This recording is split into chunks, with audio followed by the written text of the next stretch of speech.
આથી બજારની અંદર ચાલતો હોય ને પાછળ આવા જિગ્નેશ મેવાણ જેવા કૂતરા બસે કે ચૈતર વસાવા જેવા કૂતરા બસે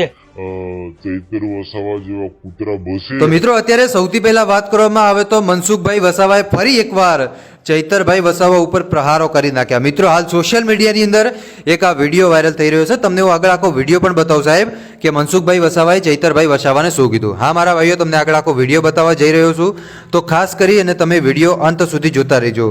હાલ તમને બધાને ખબર હશે કે ચૈતરભાઈ વસાવા અને મનસુખભાઈ વસાવા મોરે મોરો ચાલી રહ્યો છે। તમે જોતા હશો ક્યાંક મનસુખભાઈ વસાવા ચૈતરભાઈ વસાવા ઉપર આક્ષેપો કરી રહ્યા છે અને ક્યાંક ને ક્યાંક ચૈતરભાઈ વસાવા કે જે મનસુખભાઈ વસાવા ઉપર પ્રહારો કરી રહ્યા છે। પણ આ બધાની વચ્ચે સાહેબ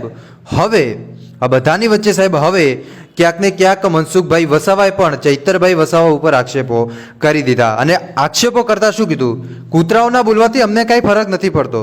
હવે એલા મારા ભાઈ, તમે કોઈ ધારાસભ્ય માટે આવા શબ્દો વાપરવો એ કેટલું યોગ્ય કહેવાય?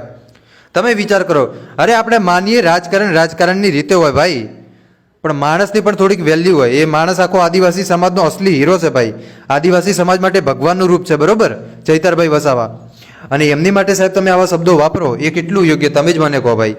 એ બિલકુલ ખોટું કહેવાય ભાઈ। કેમ કે ભાઈ માનીએ રાજકારણમાં ગુસ્સો પણ આવે, એકબીજાને પડકારો ફેંકો એટલે બધું થાય, પણ આવા શબ્દો ન વપરાય। કોઈ એક પ્રાણી સાથે મેચ કરાવો, એ બોલ્યા કરે, એનાથી કોઈ ફરક ન પડે। આપણે માનીએ ભાઈ કે કોઈને કાંઈ ફરક નથી પડવાનો, પણ આવા શબ્દો ન બોલવા કે જેથી કરીને સામેવાળા વ્યક્તિને દુઃખ થાય ભાઈ, બરોબર। હવે માનો કે ચૈતરભાઈ વસાવા જોડે આ વિડીયો ગયો હોય તો ચૈતરભાઈ વસાવા શું વિચારે કે સાવ આવું, મારી બિલકુલ રિસ્પેક્ટ નહીં। જોકે ચૈતરભાઈ વસાવાને ખબર છે કે મારી સાથે આખી આદિવાસી સમાજ છે, અને ચૈતરભાઈ વસાવાનો આ વિડીયો જોયા પછી તો મને પણ એવું લાગ્યું કે ક્યાંક ને ક્યાંક યાર આ શબ્દો ન વાપરવા જોઈએ, બરોબર। તો ખોટું જ કહેવાય ને યાર આ શબ્દો વાપરવા એટલે। તો ચાલો સૌથી પહેલા તમે પણ આ વિડીયો જોઈ લો અને વિડીયો જોયા પછી મને એકવાર કમેન્ટ કરીને જરૂર બતાવજો। જિગ્નેશ મેવાણ જેવા કૂતરા બસે કે ચૈતર વસાવા જેવા કૂતરા બસે એનાથી હર્ષ સંઘવીને કોઈ ફરક નથી પડવાનો।